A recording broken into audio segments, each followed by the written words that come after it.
Hey everyone, welcome to Life Edge, because life, well, it just shouldn't be mediocre. And today we're going to keep to that good thing of no one being mediocre. So, joining me right now is Dr. Susan Nash, good friend and our co-host. How are you doing, Susan?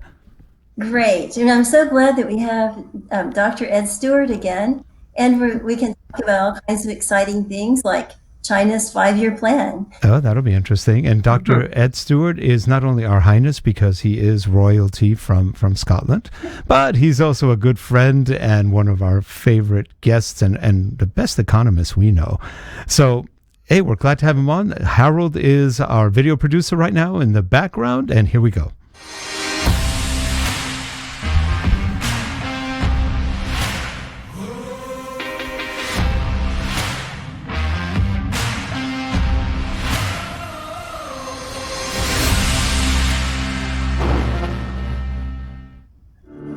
This show is sponsored by Relay Corporation. Digital learning development, media development, corporate video, management consulting, and more. Visit us at www.relate.com. Thanks.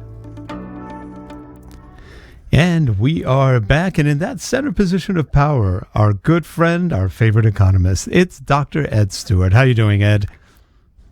Good. Great to see you, Rick. Nice to see Susan as well, and talk to Harold. Yep. Oh, it's always good to see you. And you were telling us life is actually warm right now in Chicago after the freeze.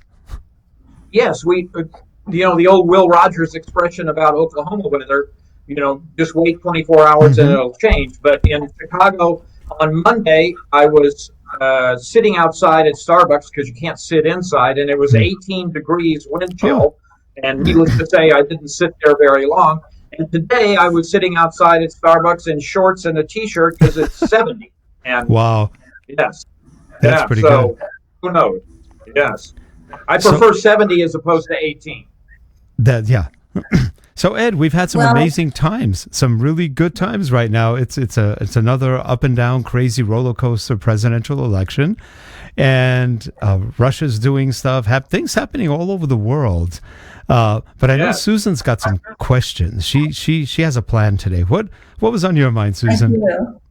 Well, Ed and I were emailing beforehand, and we were talking about China's recently announced five-year plan and how they plan to have a strategy of decoupling the economy and having an independent supply chain, at least internally. Interesting. And so I thought, well, Ed, what do you think about this, and what are the implications? Yes, to go back to Rick's initial point, I learned a new acronym today from reading Gillian Tett's column in Financial Times. It's VUCA, V-U-C-A, and apparently it's an army acronym that we get ready for volatility, uncertainty, complexity, and ambiguity. So I think that's my acronym for the at least end of the year and probably the first quarter of 2021. And the China issue obviously is a huge issue. President Trump has made it a huge issue. Right now, I'm not sure you're aware of this, but about 3,600 U.S. firms are suing the U.S. Trade Representative, Robert Lighthizer, for tariffs that the U.S. has put on Chinese goods. And what that leads me to is the point that Susan has made, that one of the things that has generated this Chinese slight shift in outward looking to inward looking, let's say, is the changing opinion in the U.S., not just in the Trump administration, some of this in the Biden camp. I hesitate to call it administration just yet, but a kind of rethinking of supply chain, of imports, of exports, of foreign investment, of financial flows, of currency issues. But it's I'd say of the VUCA acronym, probably the C, complexity, is the most. Now, Rick and Susan, I'm very upset that you didn't comment on my new, very stylish Warby Parker glasses that I just got this week, right? Do you have Warby Parker in California? No, I haven't heard the name, but you look good in them. Well, it's a very hip. extremely It's a flattering. very hip. It's a very hip glasses store, and when I walk in, the average age of the customer goes up by about 30 years because who their target market is are 20-year-olds and 30-year-olds. And the people that work there are kind of like the people that work at Trader Joe's. You have to have a minimum number of tattoos and piercings to be an employee.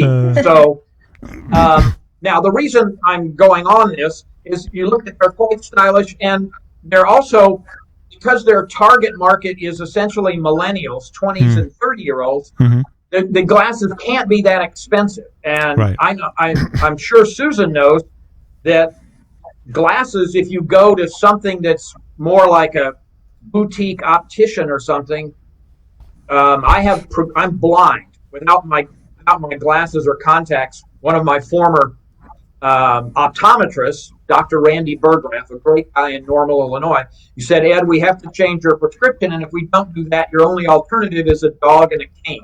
Ooh. So I have, and he was right.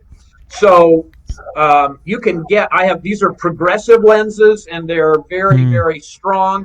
And if I were to go to a boutique optician, they'd probably be somewhere around $700 or $800 for the frames and the lenses. These at Warby Parker are $295, right? And the reason they're go ahead. Oh, you cut out. You cut out right when you said the amount. How much were they? I'm fascinated because I have boutique glasses. Yeah, well, you're a sophisticated, wealthy woman. I'm just a poor professor, shop for bargains. So if these were boutique glasses, they'd be $700 or $800, and at Warby Parker they're $295. Oh, not bad. Oh my goodness! Especially with progressives and stuff, that's pretty expensive usually. Yeah, if you take them off and look inside the temple, it says Bremen, China, right? Right. So the frames come from China, right? So one of the problems with tariffs on Chinese goods, to quote Peterson Institute of International Economics, they raised the prices for U.S. goods, and they raised the prices for raw materials and intermediate goods for U.S. manufacturers. So one of the problems, and I owe a debt of gratitude to the Trump administration. I think I've said this on the show before. I've been teaching international trade theory since the 1970s when I was in grad school at the University of Oklahoma. And from the 1950s, with the General Agreement on Tariffs and Trade, now the WTO, tariff rates throughout the world have been coming down and down and down and down. And so tariffs were becoming less and less of a hot issue, but they're still, professors don't change their textbooks or their lectures. There's the old cliche about the professor who's had the same 20 legal sheet pages of notes since he got out of graduate school. And so he's talking about Roosevelt and, Vice President Garner. So tariffs as a hot topic have been diminishing as a teaching point, but there's still a big chapter in international econ textbooks. Right. Well, one of the things that the Trump administration has done is made the discussion of tariffs a little bit more of a hot topic and a little bit more of something that concerned students would be interested in. And one of the things you always talk about when you introduce the subject of tariffs and you talk about the initial appeal of tariffs, well, we import too much from X, so we should put tariffs on their goods, and that will stop their imports or slow down their imports. And that's true.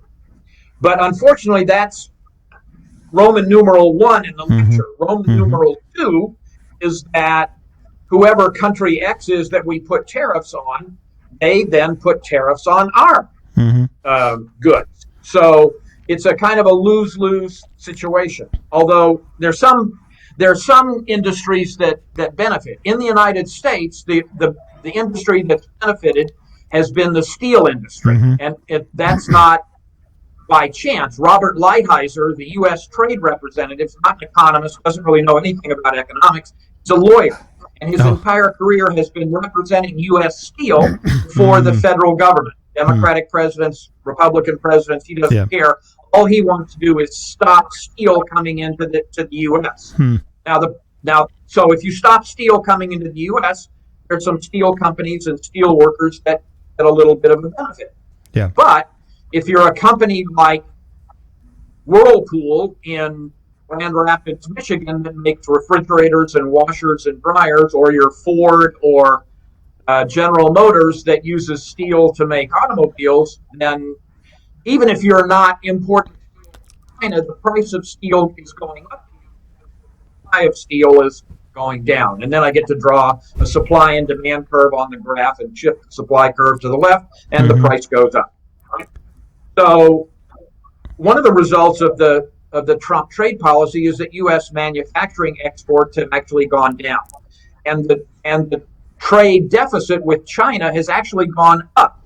So we're exporting less to China and importing more, because I'm still buying Warby Parker glasses because I'm a poor economist and I'm not a rich sophisticate like Susan who can afford boutique optical glasses. That being said, go ahead, Rick. No, I was just going to, keep going. Then I'll ask you a question afterwards. Okay, now that being said, there are serious problems caused by international trade in the U.S. that have been failed to be handled by the Bush administration, the Clinton administration. The Trump administration is, quote unquote, handling it. It's doing things, but they're actually making the situation worse. One of the reasons President Trump has some resonance with white working class voters is he at least makes noise about, understands that there's a problem, right? There is a problem. Let me ask both of you. Let's take a little survey from all three of us. Who likes tariffs here? Raise your hand. All three of us. Yeah. Who doesn't like tariffs? Yeah. When I lived in Argentina from 1977 to 1980, they had tariffs on everything. Everything was tariffed. If you wanted to buy a Toyota Corolla, which here would cost about $15,000, it was $40,000 over there for tariffs. Right. Everything was super expensive. Jeans, $20 pair of jeans here was $100 over there, and the tariffs were just insane.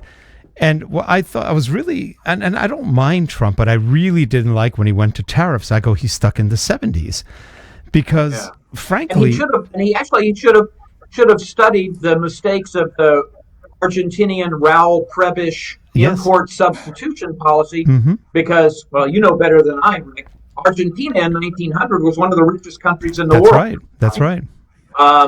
And their kind of misguided economic policy, best of intentions, but to quote my friend Karl Marx, the road to hell is paved with good intentions, and their good intentions, I think they're having more problems in Argentina now. I saw Argentina. They're on the road to Venezuela if they keep it up, and it's really sad. It's very sad. But just to jump in there, okay, I totally agree with you, Rick. And also, think about this. So China, they're very smart, and their plan is to eliminate supply chain problems internally. So be completely able to produce whatever they need internally. So have people buy Chinese cars, etc. But they want to increase dependency from other countries on their outputs. So unwittingly, it sounds like they've fallen into the import substitution trap themselves. Yeah, right.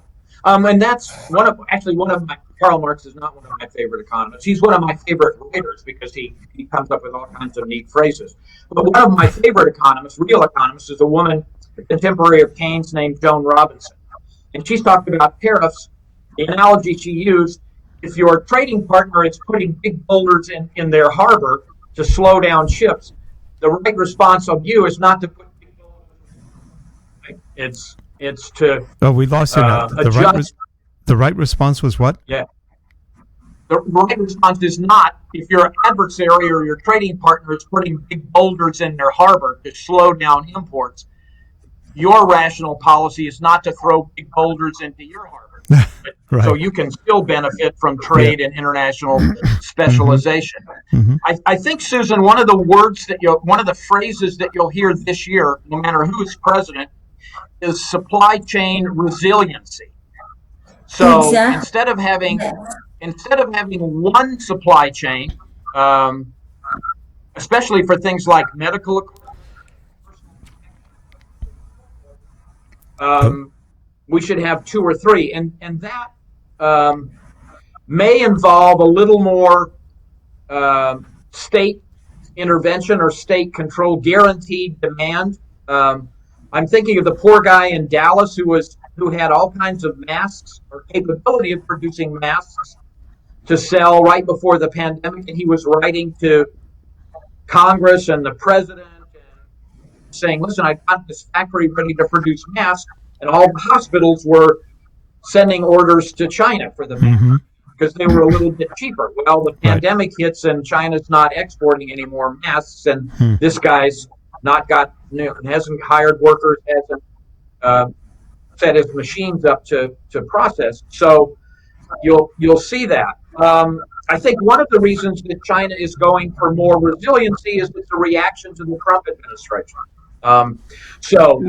We have this policy, or the Trump administration has this policy of America first. Well, if we're going to be America first, then China has to be China first. And I think that's just the nature of the zeitgeist, if you will. The spirit of the times is more economic nationalism and supply chain truncation, if you will. Smaller supply chain. But to go back to China, and one of the reasons I don't want to completely cut off from China, I've said this before, Rick, and this is full disclosure. The only stock I own, the only common stock I own independently and not through a brokerage or a ETF or a mutual fund is Starbucks, right? Okay. And Starbucks has 6,000 shops in China, right? China is second in importance to Starbucks and the U.S. Okay. When I was teaching in Beijing, one of the things I was kind of shocked about was because there are 30 million people in Beijing and 60 million cars, and it's very dangerous to cross the street because they're like Chicago drivers, right? They get points for how many pedestrians they can run over. How many near misses I had with Buicks, right? In China. General Motors gets a larger share of its total profits from China than it does from the U.S. Interesting. Right? Yep. So it's not as if the Chinese came over and put a gun to marry whatever her name is, the CEO of General Motors, who seems to be doing Mary Ibarra, who seems to be doing a pretty good job of running General Motors. It's because General Motors saw a market, and there are components that go back and forth between the U.S. and China.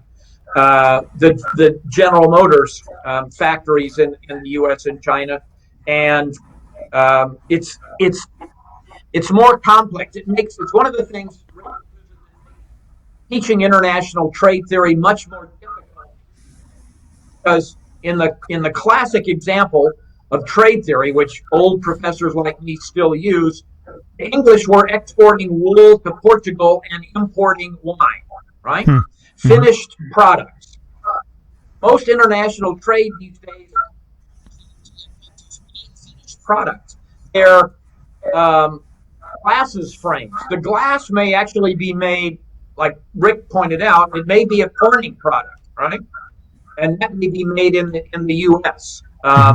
And so international trade isn't somebody's finished car or pair of glasses or even t-shirt.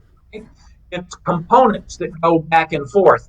And so to go back to the good point that Susan was bringing up, there is a real problem in the United States with regard to trade, and that is because there are certain parts of the United States that have been devastated by foreign trade, especially trade with China.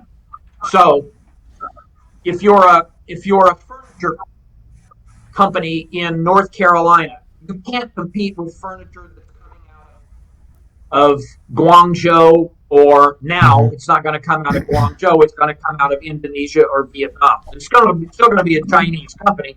It's not coming out of China. That's the other thing that happens when you put tariffs on Chinese goods. The Chinese just say, okay, we're going to now source all of our exports to the U.S., not from China, but from our subsidiary in pick a country, Indonesia, Vietnam, Thailand, Laos, wherever, Exactly. right? Or, but there needs to be some kind of, I hate to use this word, but there needs to be some kind of industrial policy where you build up industries in Western Pennsylvania, Eastern Ohio, East Texas, Pennsylvania, New York, Massachusetts, Georgia, North the Carolinas, that employ high school graduate, non-college educated. Not everybody needs to go to college, right? And not every profession needs a college educated person. Right? So there needs to be a real policy to deal with trade, and to do what Susan brought up, is that we are going to be a little bit more self-reliant in terms of trade. And so how do we efficiently replace the imports that we might have gotten from China, right? How do we build up factories that produce frames for Warby Parker, so that and millennials who really don't have much money and have lots of student debt. Ed, one of the things that we should be doing, which we got rid of years ago, at least 10 or 20 years ago, we have no trade schools anymore. So all those people who could be working, building things and doing things out of high school have nothing. And so I would say one of the things I thought of a long time ago is we have something called trade adjustment assistance, which is pretty small, and it just kind of gives a little bit of money to people who are laid off because of imports. My job, my idea was to create trade school scholarships that you give people free tuition to mechanic school, chef school, auto repair, air conditioning, med tech. I was walking in the park today, and there was a person with a nice dog, and what do you do? They're a vet tech, right? And one of the things, I'm the only sibling in my family that doesn't have animals, don't like animals, whatever, right? I'm the odd duck in my family. Not hard for you guys to believe, but my sisters have dogs and cats. My brother has cats. My mother has a dog. And one of the things I know, and one of the things that happens in recessions, is that people won't take their kids to the doctor. They won't feed their kids, but they'll take their dog or cat to the vet, and they'll feed their cat or dog. True. Yep. Really expensive stuff, right? When I was a little boy and we had a dog, what the dog got was what we didn't eat for dinner, right? He threw it in the bowl, right? If there was some pork chop left over or a little bit of gravy, or potato skins, that's what the dog gets. Now the dog gets Iam's scientific dinner for dogs, right? And that's and the whole pet industry. I live in Lincoln Park, which is a puppy community, and there are, I don't know, there must be 15 or 20 doggy daycare, hotel, babysitting, psychology companies that, and the thing about all of these jobs is that they can't be replaced by a robot, and they can't be shipped to China, right? If you're going to take care of The dog I ran in today was River. How that game, I don't know. But anyway, if you're going to take care of River, right, and feed him and bathe him and groom him and take care of his bad teeth, like my mom's dog Jack, that's not a job that's going to go to China, and that's not a job that's going to be replaced by a machine or computer-aided design or computer-aided manufacturing. To go back to your point, Rick, we need a lot more people trained in pet care. Now, Yep. if I was running the country, we'd have a lot more people looking at me trained in old folks care. I think we're going to have a huge demand for nursing home, physical therapy, occupational therapy, rehab, all of those kinds of things. And that's a trade school kind of thing. So the idea of trade school, the auto mechanic and whatever, that's still important. But trade schools we need now are more service industry trade schools, because the service industry, it's what some international trade economists call high touch occupation, not high tech, high touch. Yep. You need actual hands on. So when my mother's ailing dog Jack goes off to the groomer and the dog dentist and so forth, that person or persons, is touching Jack and taking care of him. Jack is not going to be sent to China, and a robot's not going to take care of Jack. It has to be a person. And it has to be a person who's trained in some relatively skillful occupation. And so that's the kind of thing we need. And we need it, like you said, Rick, we need it on a grand scale. We need it on something that's everywhere, right? Yep. In the city of Chicago, one of the things that Mayor Emanuel did was make community college free for Chicago residents. Right? Nice. Community college should be free for everybody, right? And that's I'm not sure regular college and university should be free for everybody. I like a little bit of skin in the game and a little bit of payment, right? The university that I teach at, Northeastern Illinois University, it's a very working class university. Most of the students, nearly all of the students, work for a living. A lot of them work for full time. Yeah. And they're very engaged students because they're paying tuition, right? And they don't want days off. They don't want holidays. They don't want videos of your summer vacation in class time. Right. They want you to teach them principles of macroeconomics because they know they need that for whatever their career aspirations happen to be. But I think community college and especially community colleges that are teaching occupational skills need to be free. And I think it'll save us, in the long run, it'll save us a lot of money. It will. Yeah, it will. It'll save on health care. It'll save on the criminal justice system. It's an efficient use of public funds. Yep. And with that, I'm going to interrupt you. You have to go.